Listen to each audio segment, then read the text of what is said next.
सकाळी सकाळी उठलो, बोलालो मी कुठं चाललोय आम्ही सगळी पोरं रायगडला गेलो, पेट्रोल भरला. बघू शकता जंगली दीपक, त्यानंतर बघू शकता जंगली आरेश, त्यानंतरचा भाई किरण कालोगे कसला वाघ झाले बघ. सकाळ सकाळचा सुंदरबाई नजारा बघून निघलो आम्ही पुढं जायला.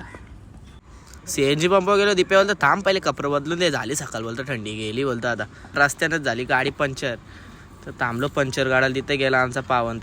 फायनली 3 तासाच्या प्रवासानंतर पोहोचलो आम्ही प्रवेशद्वारात रायगडच्या. पोहोचलो ना, घेतली रोपेची तिकिटा.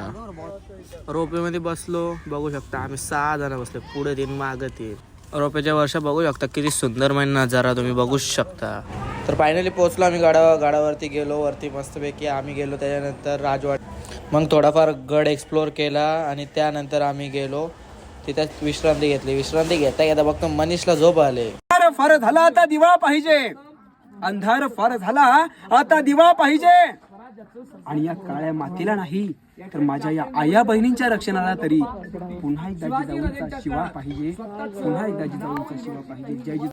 त्यानंतर गाईडचा मस्त सुंदर शहर ऐकू आम्ही गेलो टकमक टोकाला. त्याच्यानंतर आम्ही खाली आलो. खाली आल्यानंतर बघतो मनीष ना हरेश दादा काय करतात तो आता तुम्ही समजून घ्या. आम्ही आलतो हॉटेलला, पण आमची फोन झालं सगळ्यांचं स्विच ऑफ.